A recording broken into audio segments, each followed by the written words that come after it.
प्रतापगढ़ के मिश्रा जी के घर मिला नोटों का जखीरा। 3 पीढ़ियों से काला कारोबार चलाने का आरोप। राजा भैया भी हो गए हैरान।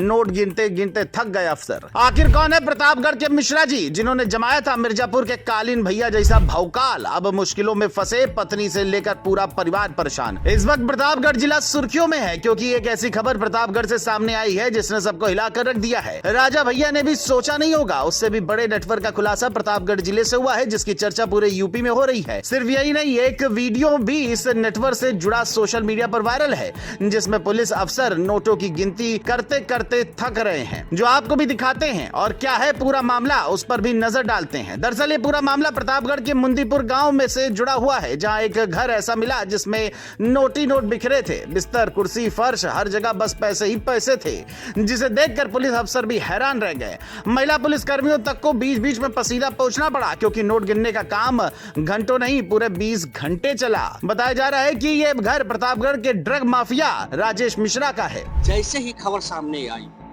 चारों तरफ अफरा तफरी का माहौल बन गया क्योंकि नोटों का जखीरा देखकर ऐसा ही लग रहा था मानो कोई वेब सीरीज का सीन सामने आ गया हो।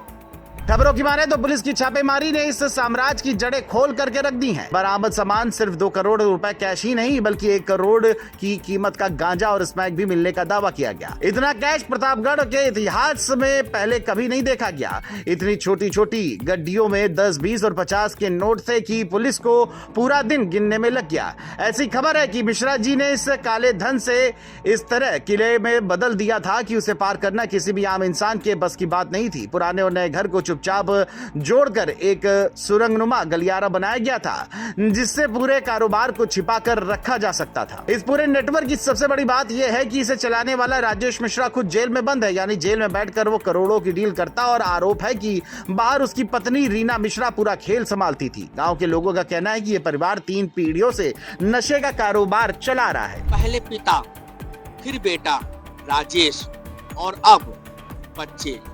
ये धंधा इनके लिए पारिवारिक बिजनेस बन गया था। आए दिन लगातार महंगी महंगी गाड़ियों का आना जाना लगा रहता था। पुलिस की जांच में यह भी खुलासा हुआ है कि ये लोग पहले सस्ते में नशा बेचकर युवाओं को जाल में फंसाते थे, फिर धीरे धीरे उनके ग्राहक राज्यों तक फैल गए। प्रयागराज, जौनपुर, अमेठी, कौशाम्बी और रायबरेली तक इनका जाल पसरा हुआ था। हर जिले में सप्लाई के लिए अलग अलग एजेंट बनाए गए थे। इस कार्रवाई ने जिले की राजनीति तक में हलचल मचा दी है। प्रतापगढ़ के बड़े नेताओं समेत राजा भैया तक हैरान रह गए कि उनके जिले में इतना बड़ा नेटवर्क चल रहा था और किसी को भनक तक नहीं लगी। एसपी दीपक भूकर ने साफ कहा कि ये प्रतापगढ़ पुलिस की अब तक की सबसे बड़ी सफलता है और इसमें शामिल हर व्यक्ति पर कड़ी कार्रवाई होगी। पुलिस अब तक राजनीतिक और कारोबारी कड़ियों की भी जांच कर रही है जो मिश्रा परिवार से जुड़े हो सकते हैं। 3 करोड़ की संपत्ति पहले ही कुर्क हो चुकी है और अब नए खुलासों के बाद इस परिवार की मुश्किलें और बढ़ने वाली है।